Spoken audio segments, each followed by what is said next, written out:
ভালোবাসার অশ্রুজলে শেষ বিদায় জানানো হলো প্রথম জাতীয় পতাকার অন্যতম নকশাকার শিবনারায়ণ দাসকে। সকালে কেন্দ্রীয় শহীদ মিনারে শ্রদ্ধা জানানো হয় এই মুক্তিযোদ্ধাকে, দেওয়া হয় গার্ড অফ অনার। সহযোদ্ধা সহকর্মীরা বলেন, নিভৃতচারী এই গুণী মানুষের অবদান জাতির কাছে চিরস্মরণীয় হয়ে থাকবে। ওয়ালটন ফ্রিজ কিনে অনেকের মতো আপনিও হয়ে যেতে পারেন মিলেনিয়াল। সেরা পণ্যের সেরা অফার।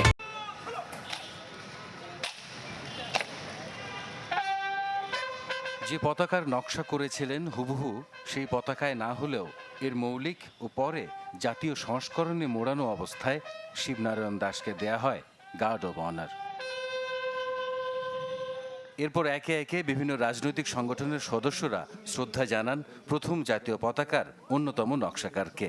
৭৮ বছর বয়সে শুক্রবার সকালে মারা যান শিবনারায়ণ দাস।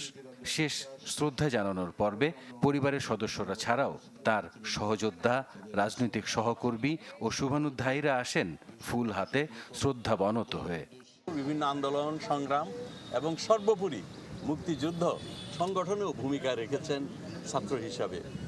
কাজেই তিনি আমাদের কাছে অনেক সম্মানের, শ্রদ্ধার। স্বাধীনতা এবং মুক্তির প্রশ্নে শিবনারায়ণ দাসের কোনো হেজিটেশন ছিল না। শুধু পতাকা না, তার ভেতরে যে আবেগ, যে অনুভূতি, সেটা হলো মাতৃভূমিকে মুক্ত করবার জন্য যে সংগ্রাম, সেই সংগ্রাম একজন নিবেদিত কর্মী এবং নেতা ছিল। মুক্তিযুদ্ধ পরবর্তীতে তিনি জাতীয় সমাজতান্ত্রিক দল জাসদের সদস্য হিসেবে কাজ করেছেন এবং শেষ সময় তিনি দেখা গেল তার দেহ দান করেছেন। জাতি এই বীর সন্তানকে এবং জাতীয় পতাকার এই নকশাকারকে শ্রদ্ধার সাথে স্মরণ করবে। পরিবারের সদস্যরা বলছেন, নিভৃতচারী জীবনকে বেছে নিয়েছিলেন শিবনারায়ণ দাস। কৃতিত্ব বা স্বীকৃতির আকাঙ্ক্ষা ছিল না তার চরিত্রে। পর ছিল না, সবাই আপন। সরকারিভাবে সে কোনোদিন কারুকে কোনো গালমন্দ করতো না, ভালো থাকতো। বলতো দেশের সবাইকে কাজ করতে দাও, কাজ করুক, দেশের জন্য করুক, দেশের জন্য তো আমি প্রাণ দিতে রাজি।